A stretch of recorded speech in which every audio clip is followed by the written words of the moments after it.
to take the next step in your development. And then I think that's what happened. We used to be in the studio, and we make some great hits. We made some great songs, but it cost everything cost money. It came with a price. But we had some dead weight. We had some dead weight, really. But in hindsight, looking back, a lot of stuff should have been cut. Where that one verse that we let X, Y, and Z do really messed up the whole song. You know what I'm saying? Messed up the whole song. But we had the vibe, we had the beats, we had everything going. But in order to keep the crew happy, I had a lot of, let so and so drop a verse on there. Well, so and so went on that level, and he fucked up a whole good song, a perfectly good song that to this day would still be banging. So. That I lived and learned. I lived and learned. Trying to, like I said, I grew up in Atlanta, and community cooperation is how I was brought up. With all of that being said, from back in the day until today, and I'm running for office, all of the wrong that I've done and the people I've hurt and caused pain to, and mostly myself, but with all of that I did as an adolescent, do you think that I'm undeserving of being able to represent someone in your state or a community in your state? No, I think to the contrary. I believe that it takes someone who has actually walked in the shoes of the majority of the constituents, of the people in the community. Most of us in the community a lot of us, I ain't gonna say most, but a lot haven't even finished high school or definitely haven't gone to college or have a 4-year degree or a lot of men have records and felonies on their record, and a lot of women are single mothers and have had to compromise, or not, I wouldn't even say compromise, but had to do what they had to do in order to pay the rent, whether that's to mess with the landlord, to flirt with the married man, or whatever the case may be, in order to get ahead. That's the way a lot of these, the society has made it, where you can't have a man in the house if you're going to receive welfare. You can't have a man in the house, so that leaves these women out here vulnerable to have to do what they have to do in order to feed their families. So, I understand that. Like I said, I grew up in Atlanta where hoes eat. I always have. Ain't nothing wrong with shit. I didn't mean to laugh. I'm just keep it 100. I'm just keep it 100. They need love too. They need love too, bro. You know what I'm saying? And I always have been. One of my favorite people, my aunt, she was a young lady, died early, my mom's younger sister. She taught me, she showed me the game that a beautiful woman can get anything she wants if she know how to play the cards right, and also taught me that as a man, do not fall for those same tricks. Don't there's nothing wrong with treating a woman, but don't be a trick, you understand? So if we had leaders who have actually come from the neighborhood and who have actually experienced the things that most of us have experienced coming up in America, because it seems like lately the only leaders that have making it to the national spotlight are children of immigrants, not children of descendants of slaves. We have not yet to have a national candidate run for president who's a descendant of a slave. I think my main thing is, if you're about the community and about uniting the community and building wealth in the community and educating and the people in the community to learn to work together instead of to distrusting one another, those are the kind of candidates I vote for, and of course, like I said, I found something in you then that I knew that you had the ability to lead people or to bring people together, or people tend to listen to you and follow you even as a young age, a lot of the young women that used to follow you around like you was, Moses or something, you understand? So I seen it firsthand, and I seen the effect you had on men, on all populations. So, yeah, I think you have what it takes to be a positive candidate and to have my vote. You always have my vote from day one. So that goes without question. We've gotten caught up with the trickle down effect, worshiping people who celebrities and millionaires, where really it starts from the ground up. I think it always has grassroots movement. Civil rights movement was a grassroots movement. Economic, a lot of the economic success that we've had as a people has been a grassroots movement, where we have to go for the least of those. We got to involve the least of those, get the least of those involved. And I think if we can get those involved, they will force the elite or the celebrities and the athletes and everything to come to the table. I mean, because when all is said and done, all of them still want their ghetto pass. They don't want their ghetto pass revoked. I read a statement the other day, like $420 billion have been raised by the church, by the black church.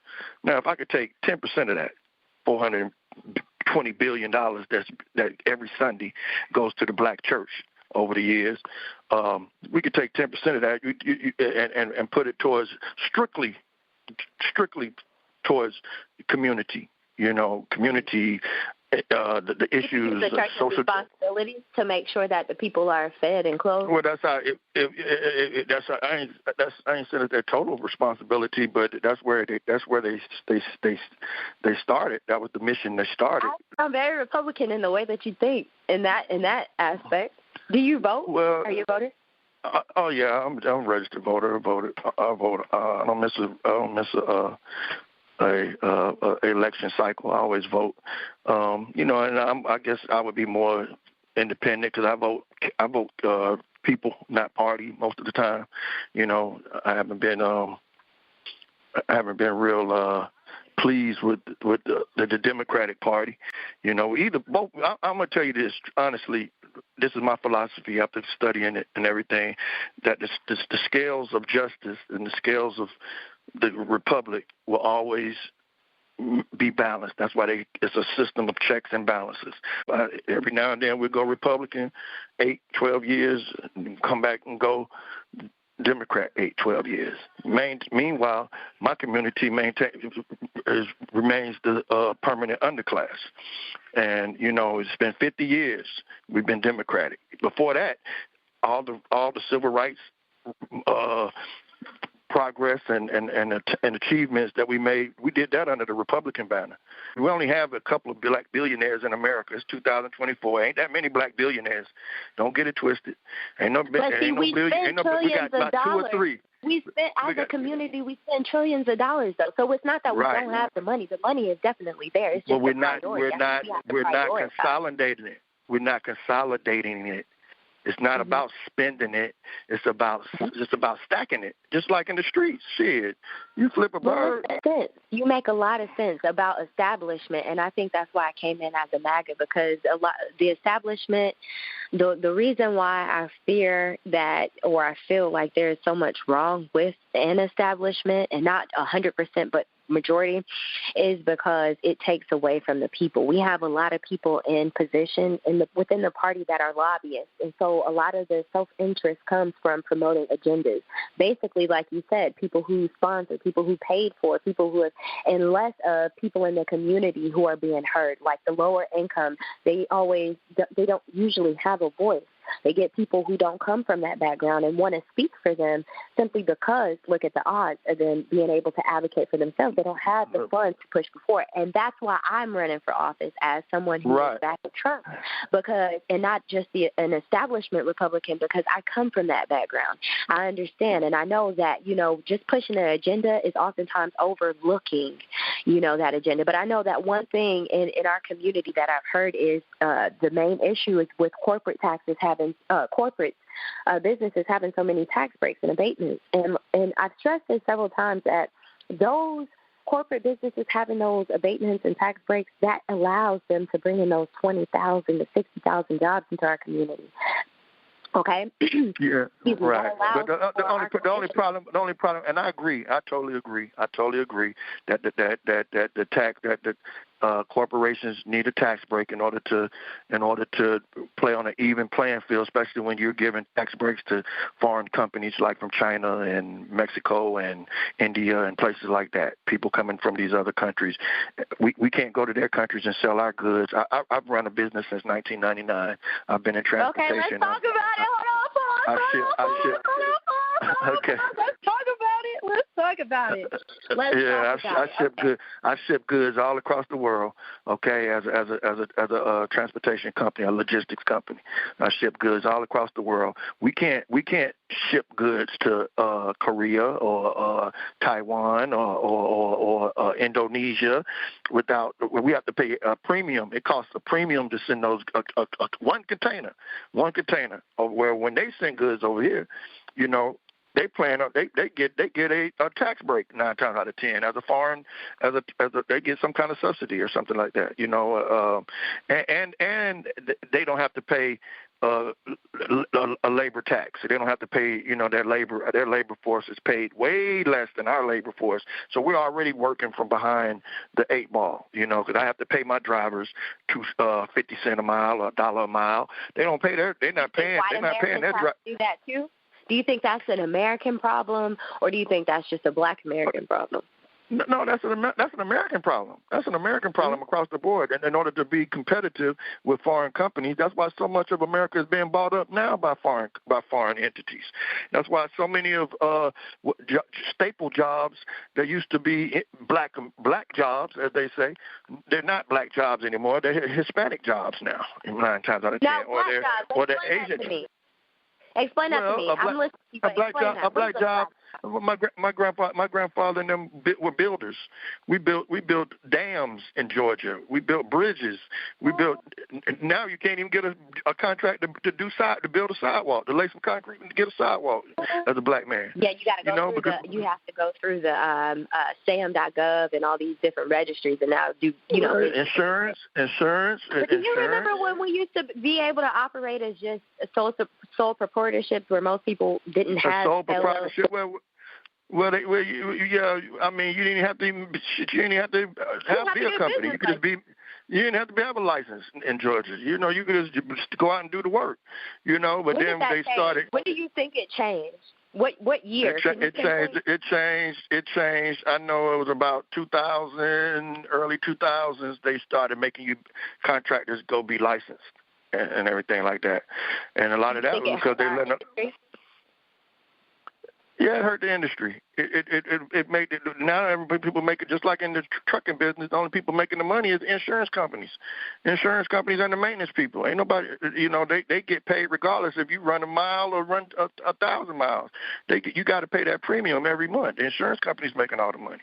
You know, and this is what I'm going back to. Economic cooperation as a community. You know, we could knock out some of these middlemen if we raised our own money.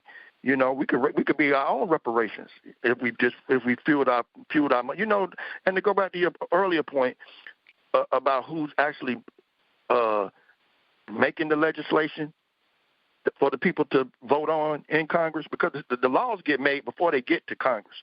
Okay, this is what we need. You got lobbyists. You have lobby groups.